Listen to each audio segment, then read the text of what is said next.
આપણે ચેપ્ટર 11માં 11.2 વિશે આગળ ભણીશું. બળો આંતરક્રિયાને કારણે ઉદ્ભવે છે. ધારો કે એક વ્યક્તિ સ્થિર કારની પાછળ ઊભો છે. તે વ્યક્તિની માત્ર હાજરીના કારણે કાર ગતિમાં આવશે. ધારો કે વ્યક્તિ કારને હવે ધક્કો મારવાનું શરૂ કરે છે, એટલે કે તે તેના પર બળ લગાડે છે. લગાડેલા બળની દિશામાં કાર ગતિ કરી શકે છે. નોંધો કે કારને ગતિમાં લાવવા માટે વ્યક્તિએ કારને ધક્કો મારવો પડે છે. એટલે કે જો વ્યક્તિ કારની પાછળ ઊભો રહી જાય, સ્થિર કારની પાછળ ઊભેલો એક વ્યક્તિ, અને તે સિવાય એક વ્યક્તિ દ્વારા કારને ધક્કો મારવો, અથવા કોણ કોને ધક્કો મારે છે. તમે પરિચિત હો તેવી 3 પરિસ્થિતિઓ આકૃતિ 11.3માં દર્શાવેલી છે. આ કિસ્સામાં કોણ ધક્કો મારે છે અને કોણ ખેંચે છે તમે નક્કી કરી શકો છો. આકૃતિ 11.3 એમાં તમે બંને છોકરીઓ એકબીજાને ધક્કો મારતી દેખાય છે, જ્યારે 11.3bમાં એકબીજાને ખેંચતી દેખાય છે. તમે આકૃતિમાં જોઈ શકો છો કે બંને છોકરીઓ એકબીજાને ધક્કો મારતી દેખાય છે. એ જ પ્રમાણે આ આકૃતિમાં બંને છોકરીઓ એકબીજાને ખેંચતી દેખાય છે. તે જ રીતે આકૃતિ 11.3cમાં વ્યક્તિ અને ગાય એકબીજાને ખેંચતા દેખાય છે. તો તમે આ આકૃતિ પણ જોઈ શકો છો કે ગાય અને વ્યક્તિ એકબીજાને ખેંચે છે. અહીં દર્શાવેલી 2 પરિસ્થિતિઓમાં છોકરીઓ એકબીજા પર બળ લગાડે છે. શું વ્યક્તિ અને ગાય વચ્ચે આ શક્ય છે? શું આ સત્ય છે? આ ઉદાહરણો પરથી આપણે અનુમાન લગાવીએ છીએ કે બળ લાગવા માટે ઓછામાં ઓછા 2 પદાર્થો વચ્ચે આંતરક્રિયા થવી જોઈએ. એટલે કે જ્યારે પણ બળ લગાડવામાં આવે છે ત્યારે ઓછામાં ઓછી 2 પદાર્થો વચ્ચે આંતરક્રિયા થવી જોઈએ. આમ એક પદાર્થની બીજા પદાર્થ સાથે થતી આંતરક્રિયા બળમાં પરિણમે છે. હવે છે 11.3 બળની શરૂઆત.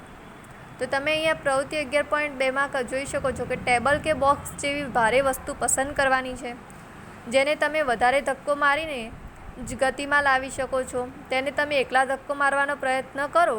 શું તમે તેને ખસેડી શકો છો? હવે તમારા મિત્રોમાંથી કોઈ એકને તેને તે જ દિશામાં ધક્કો મારવા માટે મદદ કરવાનું કહો. શું હવે તે સહેલાઈથી ખસે છે? તમે સમજાવી શકો શા માટે?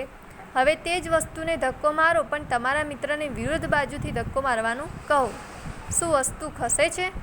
જો હા, તો કઈ દિશામાં ખસે છે તે નોંધો. શું તમે અંદાજ લગાવી શકો છો કે તમારા બેમાંથી કોણ વધારે બળ લગાડે છે? તમે જ્યારે દોરડા ખેંચની રમત જોઈ છે, આ રમતમાં 2 ટીમ દોરડાને વિરુદ્ધ દિશામાં ખેંચે છે. બંને ટીમના સભ્યો દોરડાને પોતપોતાની તરફ ખેંચવાનો પ્રયત્ન કરે છે. એટલે કે આપણે દોરડા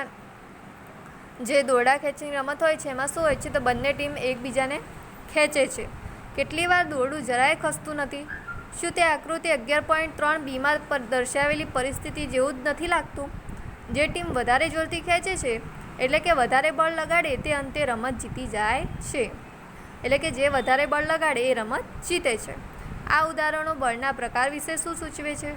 પદાર્થ પર એક જ દિશામાં લગાડેલ બળો એકબીજામાં ઉમેરાય છે. હવે યાદ કરો કે પ્રવૃત્તિ 11.2માં તમે અને તમારા મિત્ર ભારે બોક્સને એક જ દિશામાં ધક્કો મારો છો ત્યારે શું થાય છે? જો બંને બળો પદાર્થ પર વિરુદ્ધ દિશામાં લાગતા હોય તો લાગતું પરિણામી બળ એ બંને બળોના તફાવત જેટલું હોય. એટલે કે બળ જ્યારે વિરુદ્ધ દિશામાં લગાવવામાં આવે ત્યારે જે પરિણામી બળ હોય એ શું હોય? બંને બળોનો તફાવત હોય છે. જ્યારે તમે અને તમારો મિત્ર ભારે બોક્સને એકબીજાની વિરુદ્ધ દિશામાં ધક્કો મારતા હતા ત્યારે પ્રવૃત્તિ 11.2માં તમે શું જોયું? યાદ કરો કે દોરડા ખેંચની રમતમાં બંને ટીમો દોરડાને સમાન બળથી ખેંચે છે, ત્યારે દોરડું કોઈ પણ દિશામાં ખેંચાતું નથી. આમ આપણે શીખ્યા કે એક બળ બીજા કરતાં વધારે કે ઓછું અથવા એકબીજાને સમાન પણ હોઈ શકે.